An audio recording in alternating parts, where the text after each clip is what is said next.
হাই friend, নতুনকৈ CRPF পৰা এটা ডাঙৰ ভেকেঞ্চি ওলাই আহিছে। টোটেল পোষ্ট আছে ইয়াতে 800টা আৰু ইয়াৰ লাষ্ট ডেট কেতিয়া আৰু এপ্লাই কেনেকৈ কৰিব লাগিব সেয়ে মই জানিম। সো বলক ভিডিঅ'টো আৰম্ভ কৰোঁ। ইয়াৰ লাষ্ট ডেট হৈছে 4/9/2020। পোষ্টসমূহ হৈছে গ্ৰুপ বি আৰু গ্ৰুপ চি। ইয়াৰ প্ৰথম পোষ্টটো হৈছে ইন্সপেক্টৰ, নাম্বাৰ অফ পোষ্ট এটা আৰু ইয়াৰ এডুকেশ্যন কোৱালিফিকেশ্যন হৈছে BSc home science and economics আৰু লগতে ডিপ্ল'মা লাগিব। আৰু দ্বিতীয় বস্তু হৈছে সাব ইন্সপেক্টৰ ষ্টাফ নাৰ্ছ। ইয়াত পোষ্ট আছে 175টা আৰু এইটো অকল ছোৱালীৰ বাবে হ'ব চাগে। যিহেতু নাৰ্ছ, এডুকেশ্যন কোৱালিফিকেশ্যন হৈছে 12 পাছ আৰু নাৰ্ছিং কৰা হ'ব লাগিব। লগতে 3 নম্বৰটো হৈছে সাব ইন্সপেক্টৰ। ইয়াতে পোষ্ট আছে 8টা আৰু ইয়াৰ এডুকেশ্যন কোৱালিফিকেশ্যন হৈছে 10+2 সায়েন্সৰ পৰা পাছ কৰা হ'ব লাগিব আৰু ডিপ্ল'মা চাৰ্টিফিকেট লাগিব 2 বছৰৰ। আৰু ইয়াৰ 4 নম্বৰ পোষ্ট হৈছে এছিষ্টেণ্ট সাব ইন্সপেক্টৰ। ইয়াত পোষ্ট আছে 84টা, এডুকেশ্যন কোৱালিফিকেশ্যন 12 পাছ আৰু 2 বছৰৰ ফাৰ্মাচীৰ চাৰ্টিফিকেট থাকিব লাগিব। আৰু 5 নম্বৰটো হৈছে এছিষ্টেণ্ট সাব ইন্সপেক্টৰ। ইয়াত পোষ্ট আছে 5টা, ইয়াৰ এডুকেশ্যন কোৱালিফিকেশ্যন হৈছে 12 পাছ। আৰু 6 নম্বৰটো হৈছে সাব ইন্সপেক্টৰ ডেণ্টেল টেকনিচিয়ান। ইয়াত পোষ্ট আছে 4টা, ইয়াত এডুকেশ্যন কোৱালিফিকেশ্যন হৈছে মেট্ৰিকুলেশ্যন উইথ সায়েন্স সাবজেক্ট। আৰু 7 নম্বৰ পোষ্টটো হৈছে assistant sub inspector laboratory technician. ইয়াত পোষ্ট আছে 64টা, SSLC পাছ কৰিলে হ'ব, লগতে সায়েন্স সাবজেক্টটো আপোনাৰ থাকিব লাগিব। আৰু 8 নম্বৰ পোষ্টটো হৈছে এছিষ্টেণ্ট সাব ইন্সপেক্টৰ কোৰিওগ্ৰাফী নেকি। এডুকেশ্যন কোৱালিফিকেশ্যন হৈছে মেট্ৰিকুলেশ্যন আৰু কোৰিওগ্ৰাফী টেকনলজি চাৰ্টিফিকেট থাকিব লাগিব। আৰু 9 নম্বৰ পোষ্টটো হৈছে হেড কনষ্টেবল।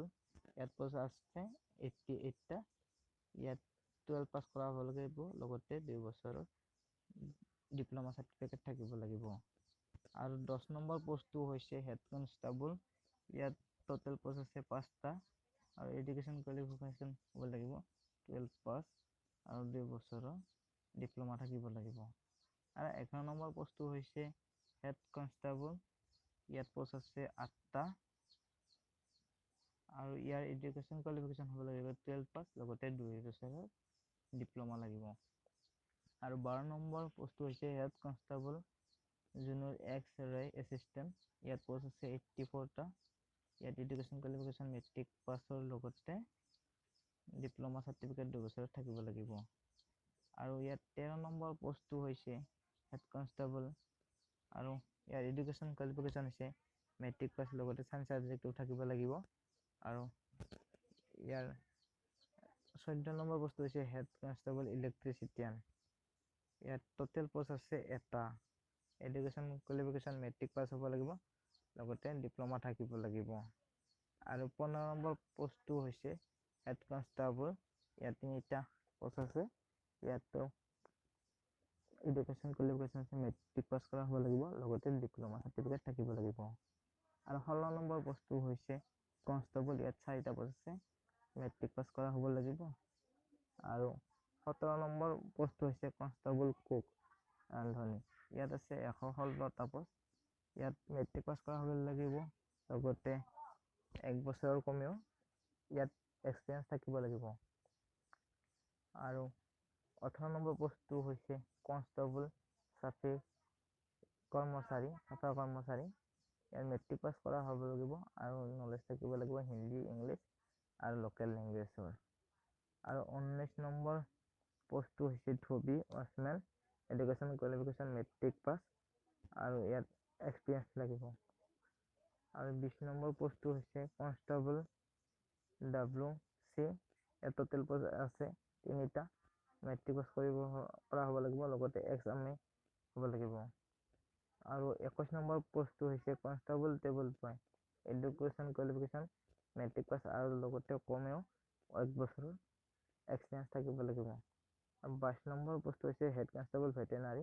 10+2 থাকিব লাগিব, হায়াৰ ছেকেণ্ডেৰী পাছ লগতে এইকেইটা ছাবজেক্ট থাকিব লাগিব আৰু ডিপ্ল'মা থাকিব লাগিব।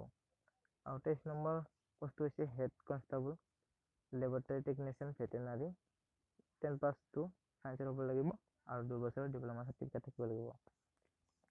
আৰু 24 নম্বৰ পোষ্টটো হৈছে হেড কনষ্টেবল, এডুকেশ্যন কোৱালিফিকেশ্যন 10+2 চায়েন্সৰ পৰা হ'ব লাগিব আৰু ডিপ্ল'মা চাৰ্টিফিকেট থাকিব লাগিব। আৰু এক্সামিনেশ্যন চেণ্টাৰ কেইটা হৈছে নিউ দিল্লী, হায়দৰাবাদ, গুৱাহাটী, জম্মু, প্ৰগ্ৰাছ আৰু আজমেৰ, নাগপুৰ, মুজাফৰপুৰ আৰু পালিমপুৰম। চ' আমাৰ হ'ব গুৱাহাটীত ইয়াত। আৰু এক্সামিনেশ্যন ফিজ হৈছে জেনেৰেল আৰু OBC সকলৰ বাবে, OBC ল'ৰাসকলৰ বাবে 200 টকা, গ্ৰুপ বিৰ কাৰণে, আৰু গ্ৰুপ চিৰ কাৰণে হৈছে 100 টকা। আৰু ছোৱালীসকল আৰু ST SC সকলৰ বাবে কোনো এক্সামিনেশ্যন ফিজ নাই। আৰু চিলেকশ্যন প্ৰচেছ এইকেইটাৰ পৰা কৰা হ'ব। আৰু হাউ টু এপ্লাই আপোনালোকে অফলাইন যোগে কৰিব লাগিব, ইয়াত অনলাইন যোগে ব্যৱস্থা কৰা হোৱা নাই। আৰু ইম্পৰ্টেণ্ট ডেট হৈছে 20/7/2020 পৰা 31/8/2020। আৰু এপ্লিকেশ্যন ফৰ্মখন আপোনালোকে ইয়াতে পাই যাব। এপ্লিকেশ্যন ফৰ্মখন আৰু এডভাৰটাইজমেণ্টখন আপোনালোকক ভিডিঅ'ৰ ডিছক্ৰিপশ্যনত ইয়াৰ লিংকটো দি দিম। চ' আজিলৈ ইমানে, ধন্যবাদ।